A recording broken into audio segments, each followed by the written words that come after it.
Good morning, everyone, and welcome to the North Carolina Court of Appeals.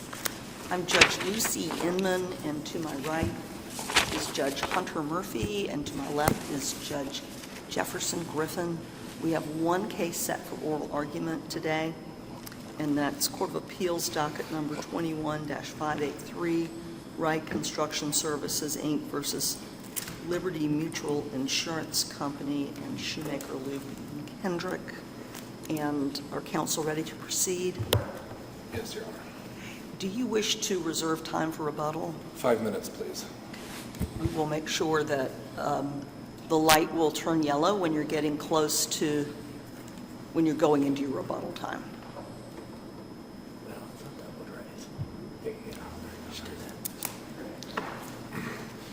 Thank you, Judge Inman, and may it please the court. My name is Mark Sigmund, and I represent the appellant, Liberty Mutual Insurance Company. Your Honors, this case involves a critical question about the scope of attorney-client privilege and work product in the surety industry, but that is not a question that the North Carolina courts have jurisdiction to address in this case. And as a simple practical matter, it's not a question that the North Carolina courts should address. Rather, as a matter of both law and common sense, it's the Missouri court that should address that question, and it's actually done so already in this case, holding that Liberty was entitled to privilege. In short, this court should reverse for lack of subject matter jurisdiction. But if the court decides to reach the merits, it should still reverse for the reasons given by the Missouri court and for a host of other reasons as well. Your Honor, before I get into my argument, I want to highlight two key facts in this case. And normally I don't like to harp on the facts, but there's two here that I think are important. The first fact is that Wright's complaint in this case is that Liberty Mutual spent too much time and money successfully defending it against an arbitration claim. I want you to think about that. If it seems a little bit absurd on its face, it's because it is. All Liberty Mutual wants is the attorney's fees and costs to be reimbursed that it expended out of pocket, as it's contractually entitled to by the industry standard indemnification agreement executed in this case.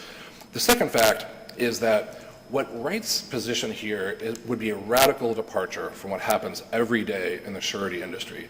In this state and across the country, all the time, sureties ask for their loss adjustment expenses to be reimbursed, and they get those expenses without having to turn over their entire file of all attorney-client privilege information.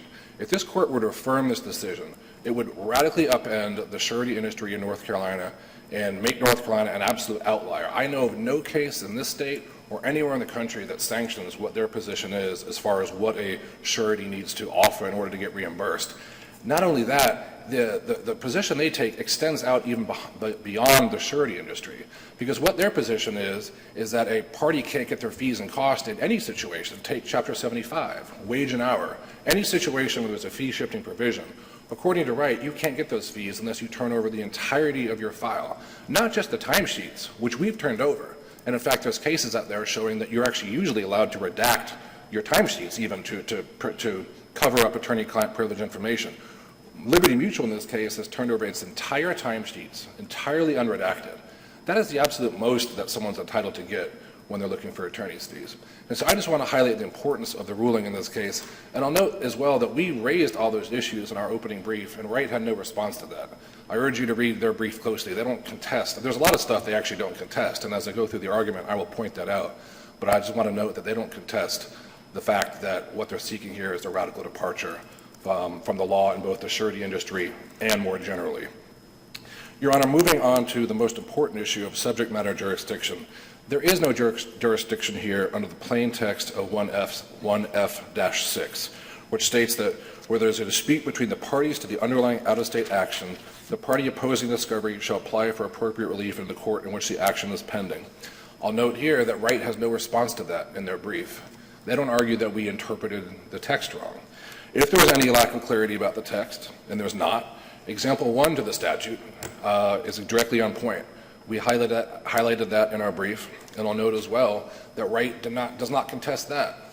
Nowhere in Wright's brief does it say that example 1 is not on point. And so Wright's only arguments against subject matter's jurisdiction, well, and two more points, I just very quickly, Your Honor. Your Honors, I'll note that there are two other comments to the statute, both of which support us. One comment notes that the last sentence of 1F-6 is actually unique to North Carolina. The Uniform Act on which it was based suggested that the out-of-state court hear the dispute.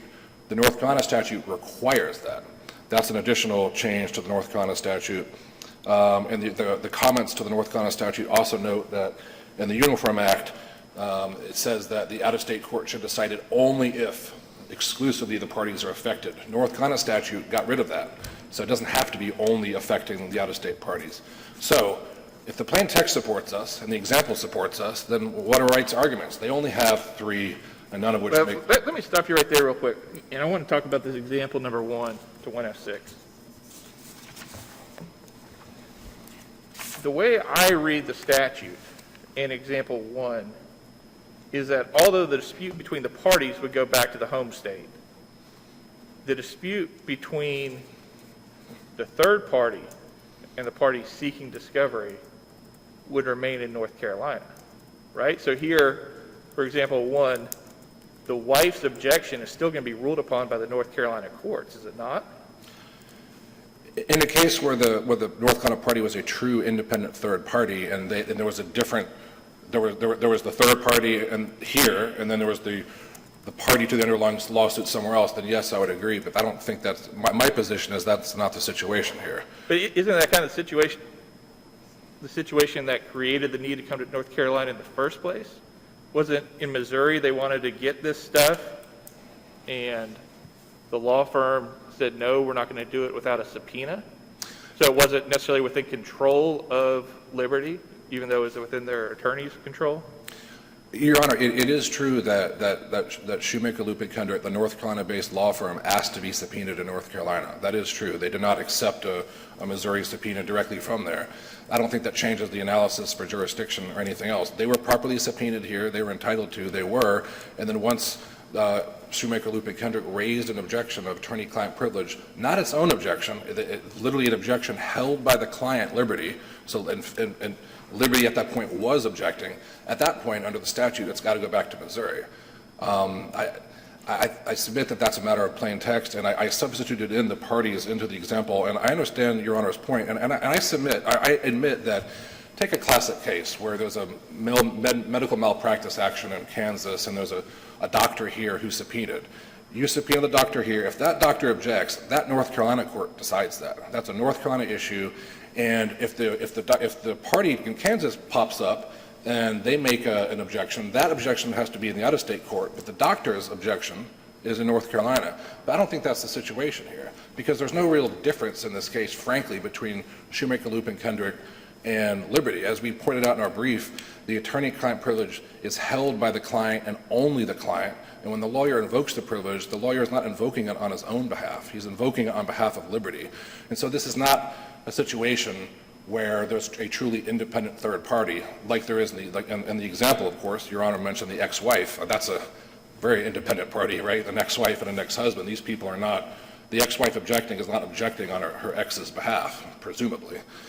Here, SLK is objecting on Liberty's behalf. And so I think that's the difference here. And as a practical matter, because of that unity of interest, I'm just taking Your Honor's hypothetical to its conclusion, if Liberty tries to vindicate its privilege interest in Missouri, but somehow the North Carolina court rules on privilege as well in North Carolina, it's the same privilege, the same issue. And so now you're reaching out, you could reach opposite conclusions like what happened here. And if the North Carolina court orders production, that eviscerates Liberty's right to have its privilege determined in Missouri, because there's only one issue here. And so... wouldn't it be the same? Say we're talking about spousal communication privilege under example 1. Isn't that still a likely possibility under example 1 that North Carolina court is going to say, no, the communication between husband and wife is privileged? The Missouri court says no or yes when the husband goes in and says, this is not privileged, it can be turned over, she can testify about this communication with her husband? I admit that my position is that the proper interpretation of the statute does not eliminate all possibilities of conflict. I admit that in that example where if the spousal communication is jointly held by both, that there could be opposite positions. So I concede that that is a possibility in the example. But I think the more important, the more salient difference here is the fact that in that situation it's jointly held, they might have opposite positions. Here there's only one privilege. There's not multiple positions on privilege. There's only one client, one lawyer, one position on privilege. It's been consistent throughout. And so in this situation, at least about attorney-client privilege, and if Your Honors, if that becomes the point that's important to the court, I would urge the court to look at that portion of our brief where I forget if it was a Supreme Court case or a case from this court that talks at length about how the attorney-client privilege is held only by the client and exercised only for the client's benefit.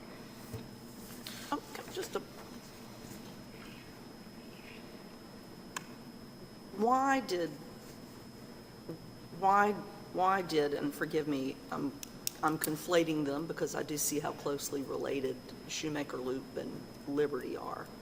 Why in the world would they say in the Missouri action, we'll accept a subpoena in North Carolina?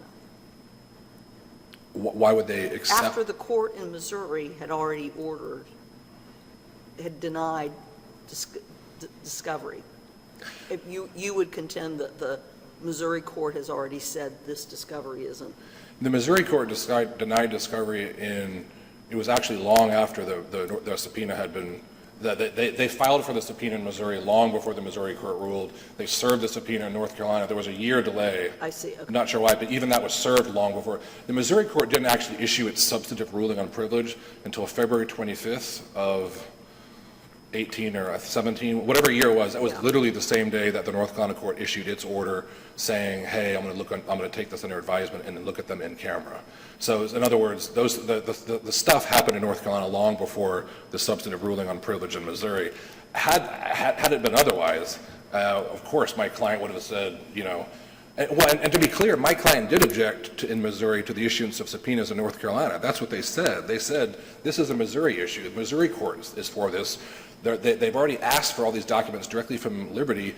We object to you sending subpoenas to our lawyer in North Carolina. We don't want you to do that. The court denied that objection, although it preserved it, and in a ruling it said all those substantive issues are preserved. Then the North Carolina process goes on. Then the Missouri court issues its ruling saying all this stuff is privileged. We, of course, then say, hey, like that ends the matter. And then, of course, the court, moves on, which is a good segue into the actual merits of the dispute. I'm happy to answer any further questions about subject matter jurisdiction. I know the court takes that very seriously, but even if the court concludes that's not an issue here, let me just talk about the merits of privilege. And I'm going to skip over the Rule 52 issue for the time being. I'm happy to address that, but I think it's well laid out in the brief. Very briefly, our position is that Rule 52A requires findings and conclusions here. But frankly, even if Rule 52A does not, this to me seems like a classic Rule 52B situation, where if a party has the wherewithal and the thoughts to raise this issue to the trial court beforehand, that the trial court should issue further findings and conclusions under Rule 52. If there's ever a situation where a court abuses its discretion by not issuing those findings, it's this one. It would be really helpful if this court had some further findings right now, but I don't think it needs it. And here's why the court doesn't need any. Here's why there should be no remand. Because we laid out in our brief the elements for privilege and work product. Our position is crystal clear. All of these documents are protected by attorney-client privilege and work product, and they are. And so then, this, for lack of a better term, the burden shifts back. What are Wright's arguments about why the documents are not privileged? They only raise 4 blanket arguments. We pointed this out in our opening brief, and they did not contest them. They did not come back in their brief saying, well, we have other arguments, or well, these aren't blanket arguments, or anything else. They've conceded implicitly that their only argument on the merits are these 4 arguments, and all of these arguments are both wrong on their face, and they were directly rejected by the Missouri court. First, they argue that Liberty was acting as a consultant or a claims adjuster, not as counsel. Just not true. Missouri court rejected that. We cited cases saying that a law firm that's acting in a dual capacity is still privileged unless it's acting only as a consultant or a claims adjuster. Number 2, they argued that before the denial date of the claim in August of 2016, that litigation was not foreseeable. That argument goes more to work product than privilege. Clearly untrue. The Missouri court rejected that, and the record shows that they hired half the lawyers in Raleigh before this claim was denied. So the idea that litigation was not foreseeable makes no sense. Number 3, that Liberty was posing a reliance on counsel defense.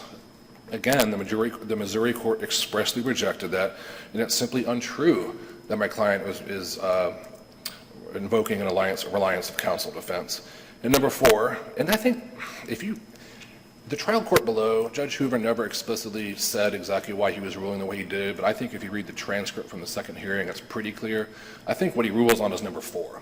I think that he believed that it was unfair for Liberty to seek reimbursement for its fees and costs without turning over all of its attorney-client privilege information.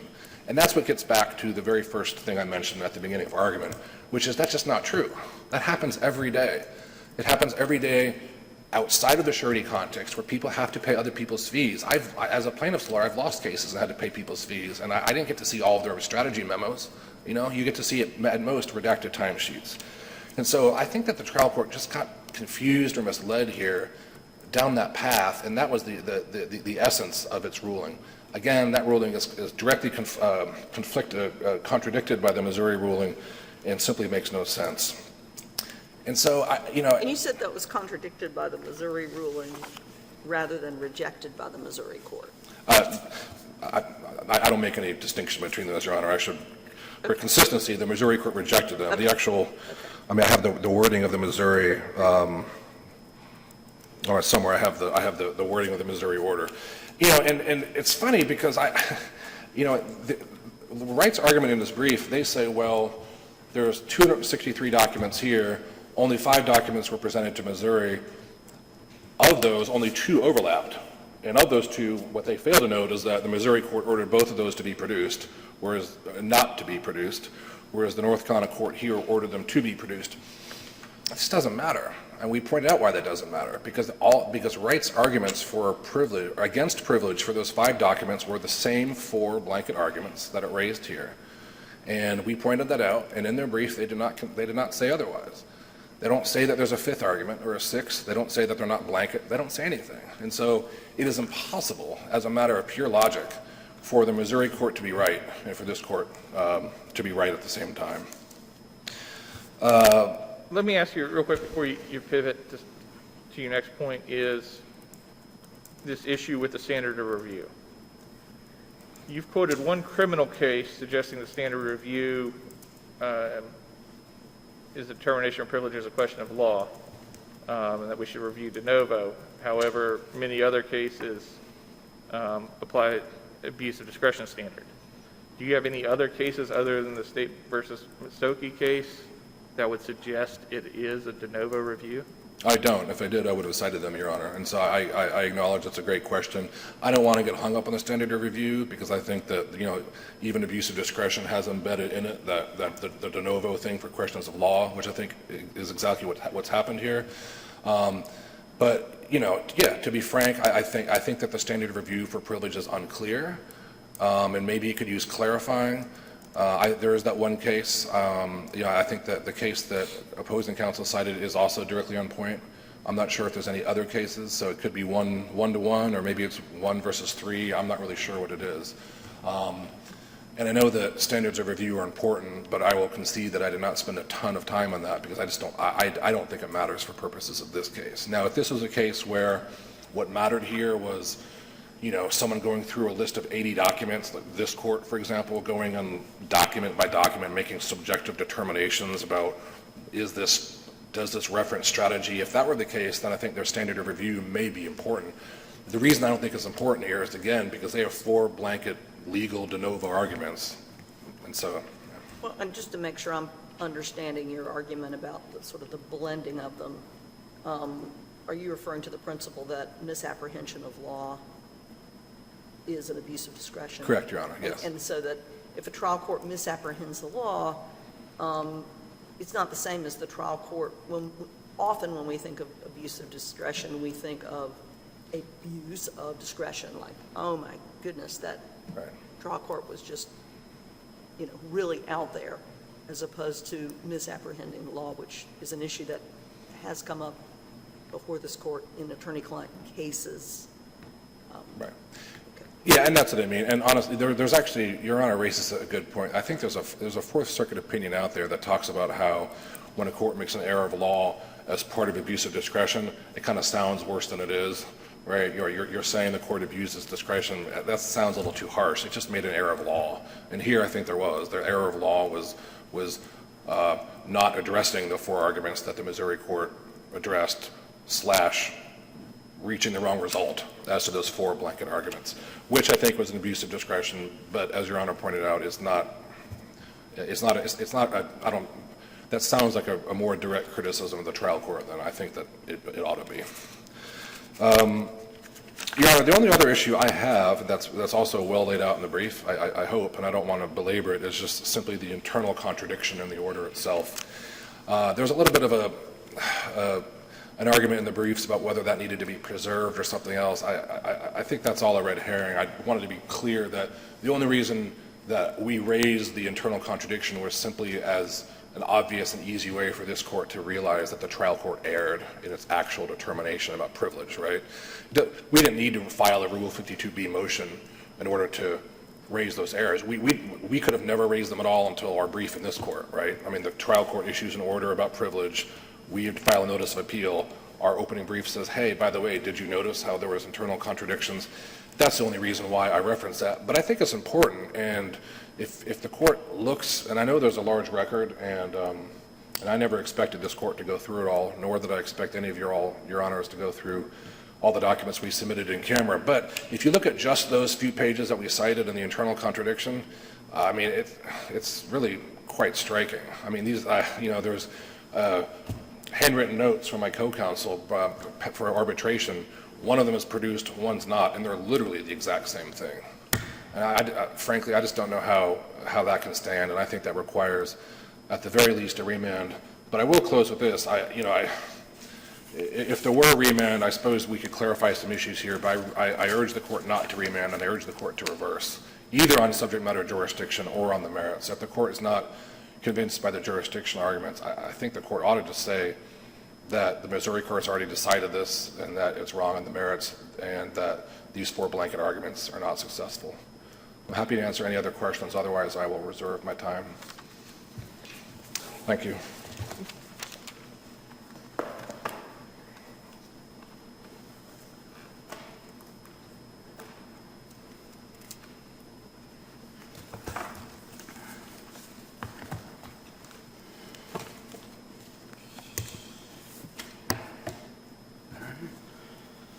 May it please the court, I am Josh Durham, Bell Davis and Pitt in Charlotte, representing the plaintiff appellee, Wright Construction Services, in this appeal. This is our continued effort to obtain documents for use in litigation pending out in Missouri, and despite what appellants contend, the trial court below did have subject matter jurisdiction to make its rulings, and those reviewings are to be reviewed for an abuse of discretion, which appellants cannot show. And for these reasons, which I'll elaborate on, we ask this court to affirm the trial court's ruling and order that the documents in question be produced. I want to begin with the subject matter jurisdiction. There was a question from the panel about the illustration number 1 and the comments to the rule. And I think the court was correct that the plain result from that illustration is that the subpoenaed party, when they raise an objection, that's to be resolved by the local court. And that is exactly what happened here. Shoemaker Loop was the subpoenaed entity. They raised an objection. That objection was resolved below. But do you dispute Mr. Sigmund's argument that Liberty Mutual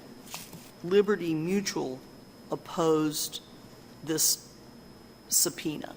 I do dispute that they opposed it in the court below, because the original objection that was served in response to our subpoena was served by Shoemaker Loop on behalf of Shoemaker Loop, and the response to our motion to compel was signed, I don't know who actually signed it, signed by somebody at Shoemaker Loop, but it says attorneys for Shoemaker Loop. It did not say attorneys for Shoemaker Loop and Liberty Mutual. And that particular document is at page 295 of the record. And Shoemaker's original objection on its own behalf is at page 32 of the record. If I could just ask you one more question Sure. about that, and bear with me. So subject matter jurisdiction can never be waived. Correct.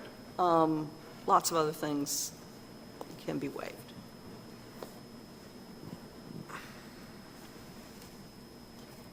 if we were to agree with your argument that you just made, that Liberty Mutual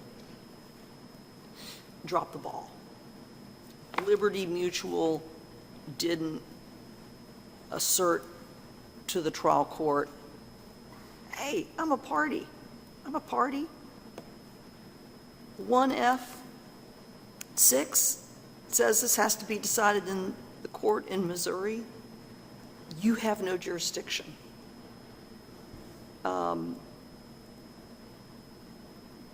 Couldn't they even do that as late as the second hearing with Judge Hoover after the Missouri court had ruled? It's possible they could, but I disagree with the premise that this is a subject matter jurisdiction issue. I think it may just be a forum issue. And I would agree, sort of conceptually, that Liberty Mutual, if they had raised an issue, that's to be decided out there. I said as much in the original hearing below. In the transcript, you'll see that I said, ideally, this would be resolved out in Missouri, because conceptually, it's Liberty's privilege. 1F-6 says that the party opposing the discovery shall apply for appropriate relief to the court in which the action is pending. They never did that. I'm not aware of any site that they actually did it.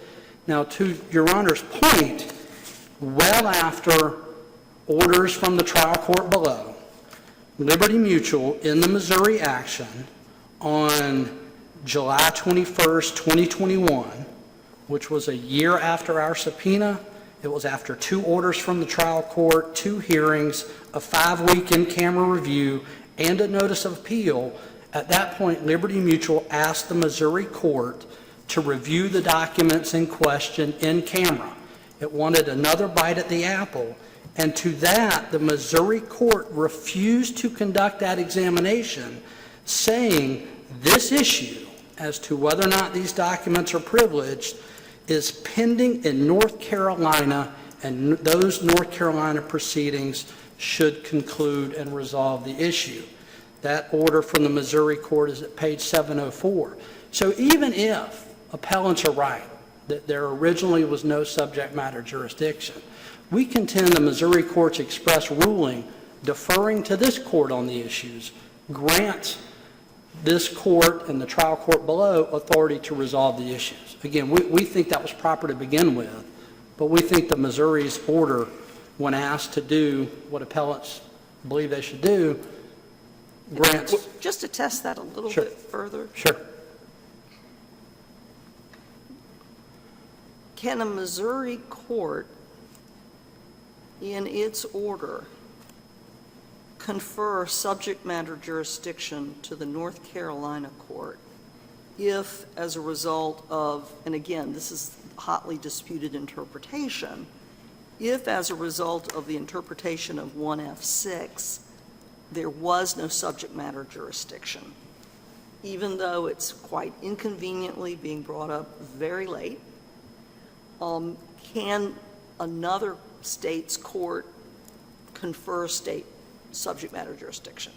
I'm not sure if it's a true, pure subject matter jurisdiction that another court could, because if you're without subject matter jurisdiction, you're without subject matter jurisdiction. It's just sort of the way it is. But again, I'm not sure this is entirely a subject matter jurisdiction issue. The comments, the text do not go the step further that appellants would have this court go. They don't say that the North Carolina court cannot rule as a matter of law, and they don't say in this particular instance, they contend that illustration 1 is directly on point. I think it is and it isn't. I think it is to the extent the subpoenaed party raised the issue and that subpoenaed party's issue was resolved. But I don't think it's on point in the extent that as they contend, the subpoenaed party and the husband in that illustration are essentially the same thing. In that one, the husband was separately represented, the wife was separately represented, the wife was subpoenaed, her objection gets resolved, the husband's is to be out in the foreign court. The court sort of touched on this, that it's the same subject matter, but what we have in this case is even one further than that. They contend it's all the same entity to begin with. Husband and wife are the same. and the illustrations and the text do not provide for that particular case, and we submit it's entirely proper for that merged entity to decide to proceed here. And I think it was entirely proper for the court to do what it did. Would you like to respond to Mr. Sigmund's argument about the language in 1F6 and the difference between the language in North Carolina's version of the statute and other versions, and his argument that this really emphasizes that his interpretation should carry the day? Again, I don't fundamentally disagree with the concepts, but I think we have we just disagree as to how these facts have played out. We have again, and I think there's a fundamental point, we have the subpoenaed party, the wife in illustration 1, has raised the objection, and that objection was resolved. We have no cite in the record to Liberty Mutual bringing this before the trial court or the Missouri court prior to any orders in this case. On that point, why isn't the objection that's noted at record page 590 and kind of set out at 585 through 589, which came out when the subpoenas were issued, or the commission for subpoenas was done in Missouri, why isn't that enough to have raised it in Missouri as the appellant would like us to believe based on their argument on page 8 of their reply brief, which I know you haven't had a chance to respond to their reply brief. So I kind of want to give you the opportunity to do that now. Your Honor, that objection was at the front end to the issuance of the subpoenas to begin with. The court expressly said any objections to the actual subpoenas are reserved and to be brought forth back here as necessary. And Liberty Mutual must have determined it was not necessary, because once the subpoenas were issued in July of 2020, they didn't bring it back to the Missouri court. And I don't think, just sort of as a matter of trial record and procedure, that an objection before the question is even asked is enough to constitute that objection. Is that something we should decide, or the Missouri needs to decide? I mean, I'm not an expert on Missouri law. The best Missouri law I've had has been in the last 3 weeks looking at these cases. Is it in our ability to say that this isn't enough to have been an objection in the Missouri courts? I don't know that the court necessarily needs to. Again, because back to my fundamental point that it was Shoemaker-Lute that raised this issue, and that's what was resolved. But I think the court could say, based on this, based on this record, that there was no objection once the subpoenas were issued. That seems to be what was contemplated by that order, and that did not occur here. I want to pivot, if that's okay, because I don't think that enough time was spent by appellants on this abuse of discretion standard. And I think that's an important part of this case. And abuse of discretion, as the court knows, requires that there be a ruling that was manifestly unsupported by reason, or that the trial court committed a grave transgression. Great deference is to be given discovery rulings, and that's exactly what we have here, is a discovery ruling. Now, appellants contend that affirming the trial court below would have a crippling effect, a devastating effect on the surety industry, and they claim that we did not respond to that in our brief. Well, just because they say it doesn't make it so. There's no cites to this supposed crippling effect. There were no amicus briefs filed in this case demonstrating what might happen from this. So we believe we didn't need to respond to something that was wholly unsupported in the record. But would you agree that there have been decisions by this court holding that a trial court, in ordering the and compelling discovery of documents that were claimed to be attorney-client privilege, abused its discretion simply by misapprehension of law? In one case I'm thinking of, it was really an issue of first impression, that the trial court had no guidance from the appellate courts on what the law was, until this court issued its decision and held that, as we've explained what the law is, the trial court misapprehended it, ergo, that was abuse of discretion. There wasn't, to say it was manifestly unsupported by reason, well, it was a misapprehension of law, and the law had been unclear in that case. If the law were unclear in that case, again, the court below, as appellants have pointed out, did not issue findings and conclusions of law. And I'll get to that in just a second. So we don't know that its ruling was based on any understanding or misunderstanding of what the law is. The elements of privilege, cases about attorney-client privilege and work product, those were all submitted to the trial court upon the original motion to compel, argued. I don't think there was anything to suggest there was a misapprehension of law. But where we are, because the court did not issue findings and conclusions, is that it is presumed that the court based its ruling on proper evidence. And that's what we're left with here.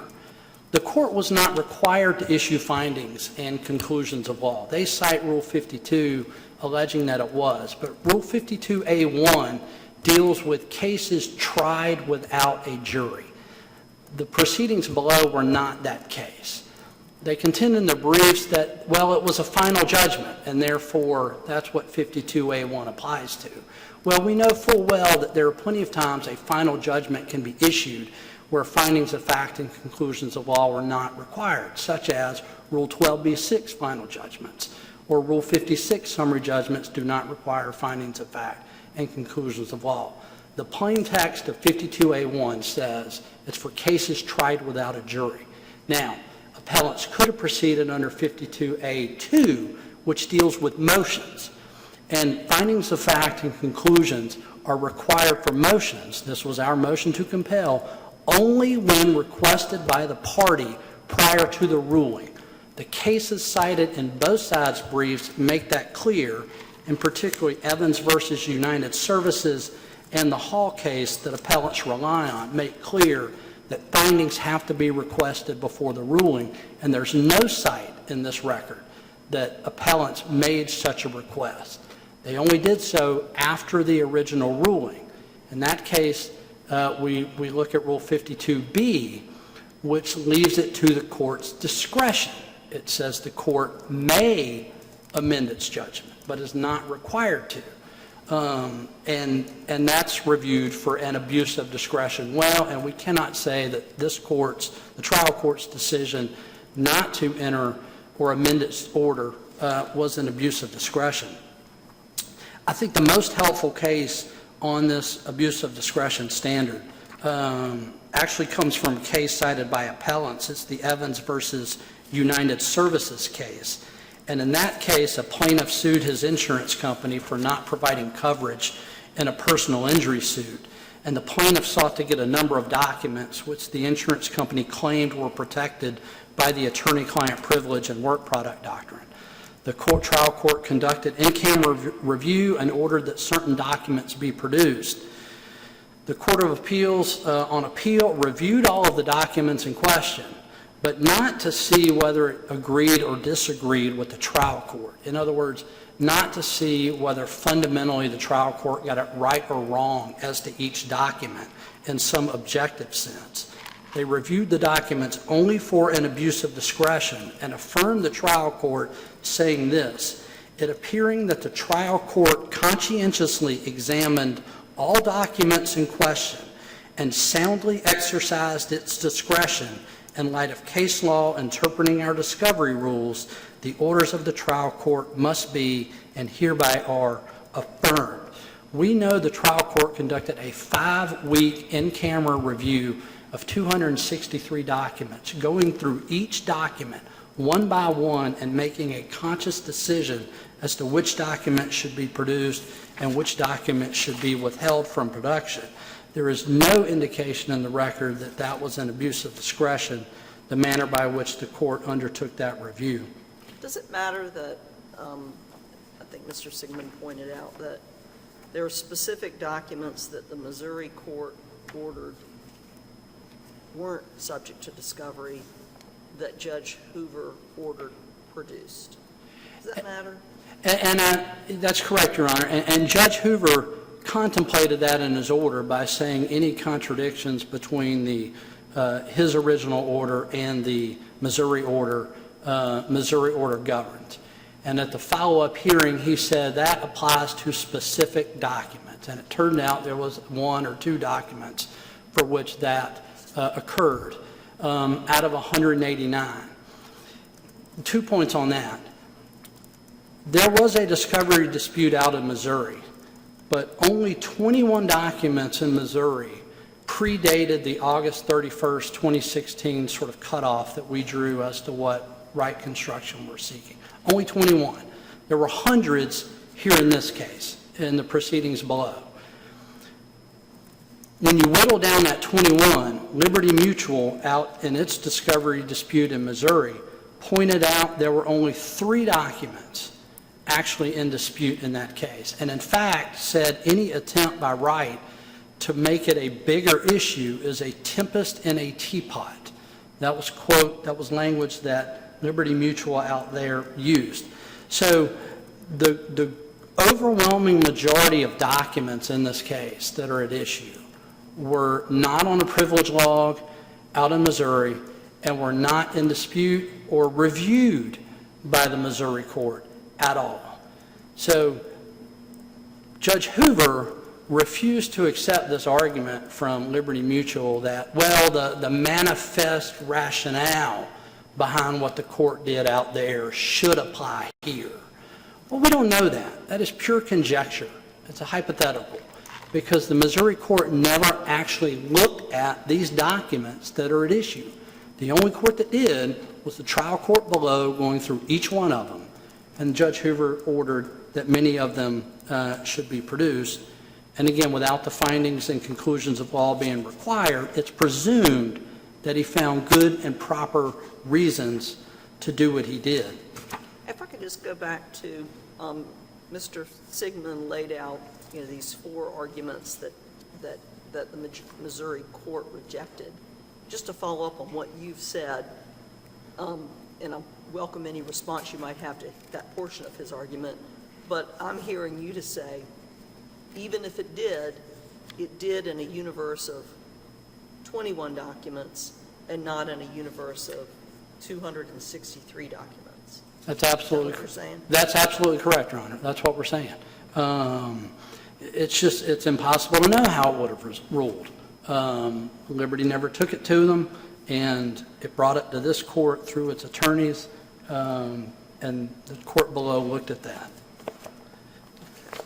There was, appellants mentioned that... One second, just Sure. follow up on that point. Sorry, I just want to make sure I've got the procedure straight in my head and the timeline straight in my head. We talked earlier that the Missouri court said it wasn't going to rule on things that were going to be ruled on by North Carolina. Was there an attempt by Liberty to actually get the trial court in Missouri to rule upon the additional documents that were being ruled upon in North Carolina? I'm not aware of that until, as I mentioned, after the orders from the trial court below, after the notice of appeal. In this case, I believe it might have even been after the Rule 52 motions. It was close to that time. Liberty Mutual out there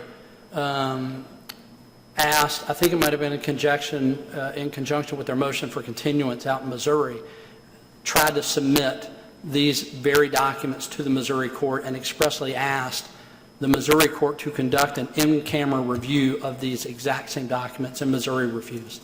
If that had happened prior to asking on the specific documents, if that had happened prior to North Carolina entering its ruling, would that have shifted jurisdiction to Missouri on the documents? So I guess under 1F6, are we talking about just a subpoena, or are we talking about an individual document level in terms of where jurisdiction maybe? Assuming that, I understand your argument that it's not jurisdictional, but assuming it is it a document level jurisdiction, or is it the overall privilege, overall objection to the subpoena as a whole? I think it has to be a document level sort of jurisdiction issue. And again, but we come out with sort of the question that Your Honor asked of Mr. Sigmund, that with the husband and wife marital privilege, it's the same communication, it's the same conversation. You could ultimately get to sort of two different rulings on a particular document. But Judge Hoover has sort of provided for that by saying any specific conflict in what I ruled on, that Missouri has ruled on, Missouri governs.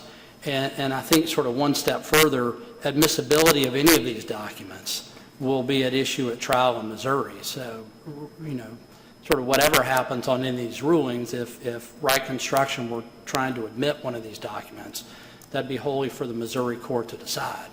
And example 1 actually talks a little bit about that, right? It not only does it talk about, it says, however, to overcome defendant's objection on grounds of spousal privilege or to have that information admitted at trial, plaintiff must resort to the trial courts of That's correct. the other state. But of course, when we're talking about attorney-client privilege,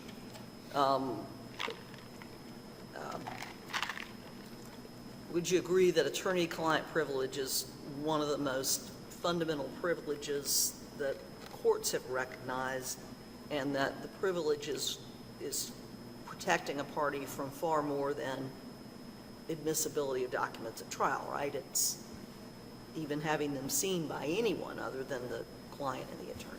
I do not disagree that the attorney-client privilege is one of the sort of fundamental privileges and different in nature than, you know, other matters that sort of discussed in some of the comments like trade secrets and things like that, Your Honor. So I don't disagree with that. But that said, the issue of attorney-client privilege and work product doctrine, decisions about those are routinely reviewed for abuse of discretion. And there are numerous cases cited in the materials where those very materials have been ordered in the trial court below, and this court reviewed that decision for an abuse of discretion standard. It did not conduct de novo reviews on that. Again, the Evans case didn't review the documents to determine whether the trial court got it right or wrong. It just said, is there an abuse of discretion that the trial court did what it did? And I think that's a fundamental part of this particular appeal, is that's the standard governing this court, and that's the analysis that needs to be undertaken by this court. And Mr. Sigmund is arguing, Mr. Sigmund has a twofold argument. One is, you don't need to look at these documents to decide this case. There's no subject matter jurisdiction. Would you agree that if this panel were to agree with that argument, we wouldn't be looking at the documents, it wouldn't be the same as what you're talking about? It's only when you get to the merits.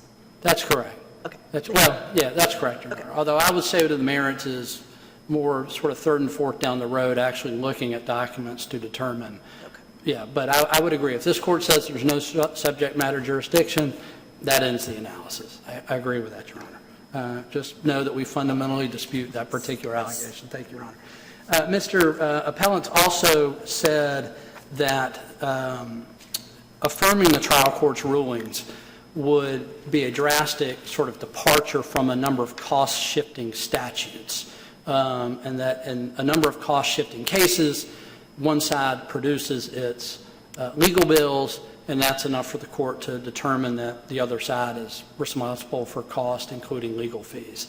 That's not this case. This is not a cost-shifting statute sort of case.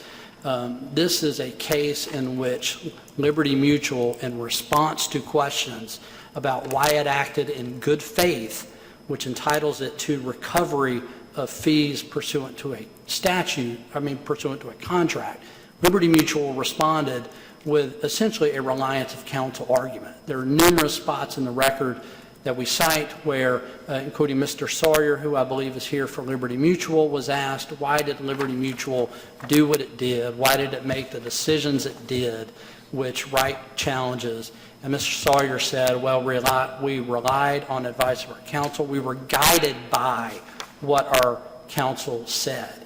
That's fundamentally different than a just cost-shifting statute. And This isn't a bad faith case, right? It is a bad faith case. And is the Missouri case a bad faith case? The Missouri case is a bad faith case, yes. The Missouri case is not just a DJ action, but a bad faith case? It's a bad faith case. And the summary judgment order, which was added as a supplement to the record, I believe it might have been the last document added pursuant to the supplement, that the parties agreed to sort of add a few documents, denied summary judgment, Liberty's motion for summary judgment out in that case. And it expressly said, as I recall, that there is enough evidence on the bad faith question for this case to go to a jury. So, again, it's fundamentally different from a cost-shifting case. Okay. So, Your Honor, I believe I've hit all the points, for the reasons in our briefs and that I've presented today. We urge this court to affirm all of the trial court's rulings below, so that these documents in question can be produced immediately, and then proceedings can continue out in Missouri as to the merits of that action out there. Let me ask one follow-up question. Sure. That kind of took me a little bit aback in the appellant's brief, and I'll ask them if there's time during their rebuttal. Page 23 of their brief, they've got footnote 5 regarding legislative history, and included that in the record. Are you aware of any case law where we have relied on this type of legislative history in interpreting a statute beyond the official comments? I am not, Your Honor. I'm not. All right, thank you. Thank you. Thank you, Your Honors. Thank you. May it please the court, I have just a few points. Your Honor, to your point about the legislative history, the plain text is what matters here. I included that simply to buttress that. I'm not going to rely on that. I don't need it. Here's what struck me about opposing counsel's argument. Until the very end, there was no actual mention at all about any of the 4 blanket arguments, right? Like at the very end, Mr. Durham mentioned supposed reliance on counsel defense. Not true. There was none here, as the Missouri court held. I feel like we're dancing around the merits here, right? Like what's the actual substance? The substance of this appeal, aside from jurisdiction, are the 4 blanket arguments. All of them are wrong. All of them were rejected by the Missouri court. That it was a consultant or claims adjuster, that litigation wasn't foreseeable, that there was a reliance on counsel defense, and that Liberty sought to seek reimbursement. What's your response to opposing counsel's argument that this is apples and oranges? The Missouri ruling was about 21 documents. The North Carolina ruling was about 263 documents. Great question, Your Honor. It doesn't matter. The number doesn't matter. And I was about to mention this. How do we know this? Here's how we know.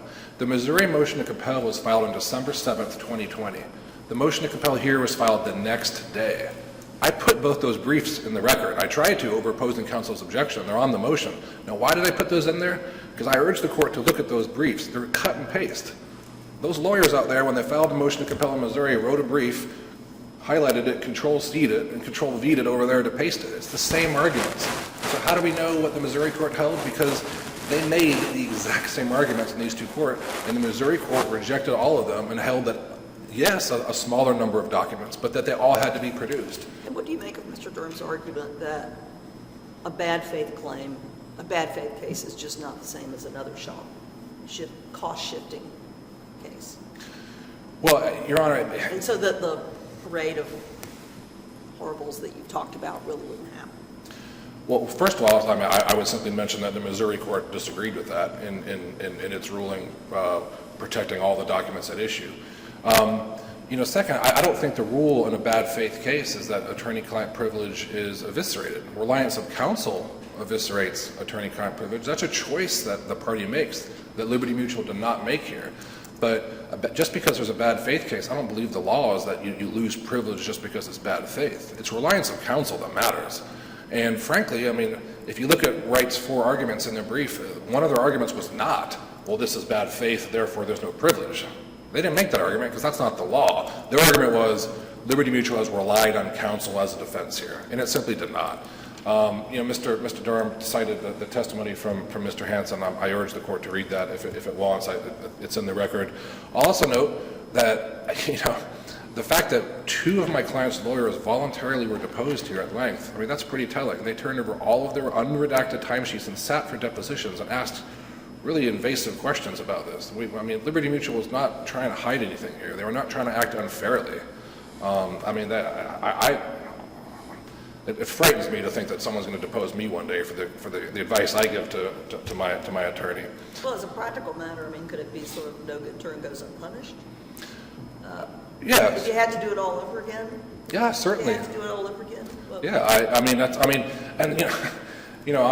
and one of the funnier sort of implicit issues in this case is why is my client so vociferously opposing this?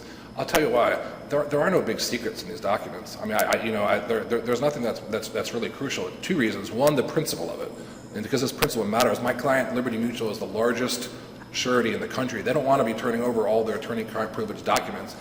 And number 2, the record shows that that Wright at every turn has taken whatever documents we produced and done a good job at spinning them. But my client doesn't want to turn over documents that are legal strategy memos for that reason.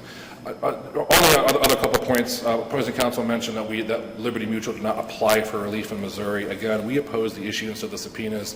Opposing counsel suggested that maybe after the subpoenas were issued, we should have re-objected. I don't know what purpose that would have served. I don't know of any rule in the law that requires you to re-object. And finally, just about sort of the devastating effects, opposing counsel stated correctly that there was no cite in the record for that, or there's no amicus. That's because it's not necessary. I mean, it is undisputed. I think the court can just take judicial notice of the fact that sureties get their loss adjustment expenses all the time. That's what they do. It's in contract. And their position is that when they do that, they have to turn over every single document, whether privileged or not. I mean, I'm not sure what cite I could have included for that. I suppose we could have tried to find an amicus to state what I think is transparent. More to the point, opposing counsel didn't disagree with that on the merits. He mentioned that there was no cite for that, or that there was no, we didn't have an amicus brief, but the principle is clear. And so I urge the court to reverse. I don't want to be back here, again with Liberty Mutual or some other large insurer having another fight about these critical documents that are, it's attorney-client privilege. As the Dixon v. Rucho case talks about, this goes back to Blackstone and all those law school 101. Thank you. Thank you very much.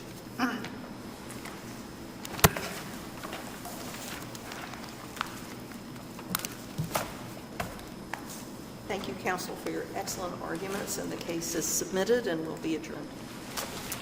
All rise.